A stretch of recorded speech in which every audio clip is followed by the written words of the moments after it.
British Columbia Institute of Technology acknowledges that our campuses are located on the unceded traditional territories of the Coast Salish nations of Musqueam, Squamish, and Tsleil-Waututh.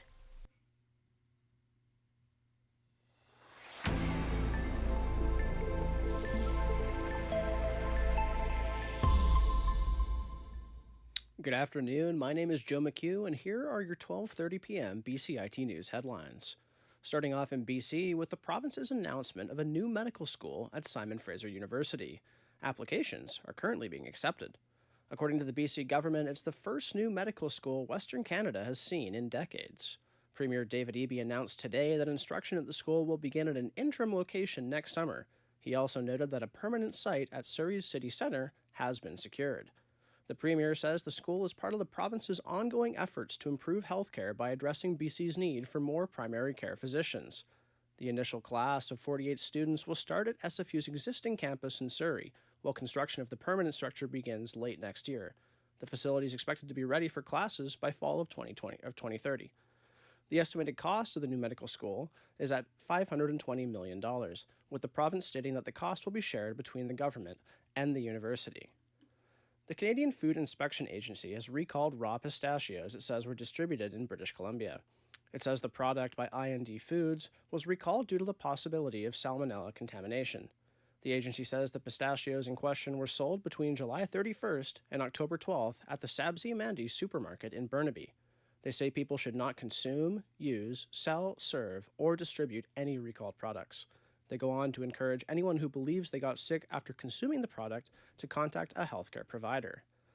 Moving on to the U.S., where General Motors will record a negative impact of more than $1 billion in its next quarter.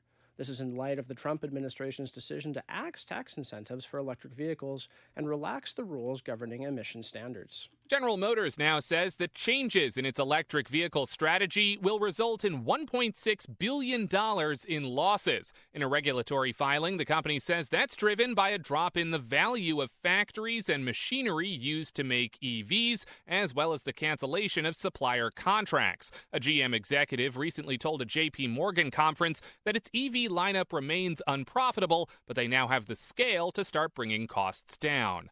Mike Dubusky, ABC News.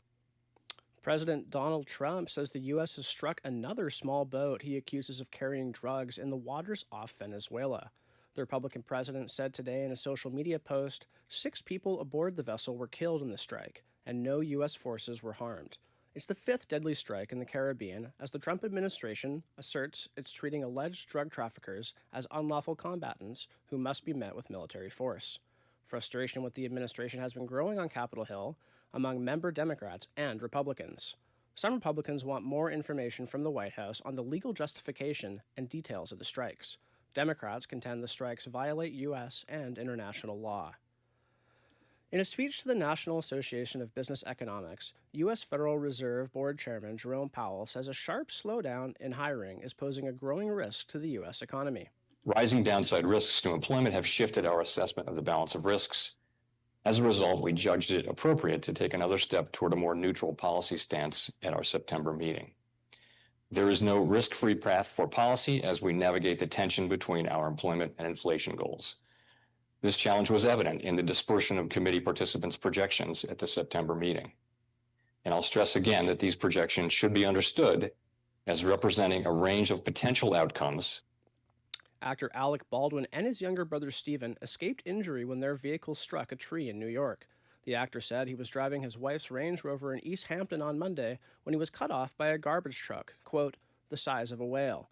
ABC's Aaron Katursky has more. The award-winning actor has a home in East Hampton, taking to Instagram to discuss the accident. Thank you to the East Hampton Police Department, the town police department, for coming to my aid. There are no charges associated with Monday's accident. Alec Baldwin's brother, Stephen, was visiting for the Hamptons Film Festival. A statement from his representative says Stephen Baldwin is doing fine and is grateful no one was injured. He appreciates the concern, and he can confirm that he and Alec are both safe and well. For your markets today, stocks are wavering on Wall Street as trade tensions escalate again with China. The S&P 500 rose 0.2% Tuesday. The index is coming off its best day since May. As far as weather is concerned, the sunshine is expected to continue through Thursday this week before we see some clouds come in on Friday, shifting to rain on Saturday and Sunday. Those were your 12:30 BCIT News headlines. I'm Joe McHugh.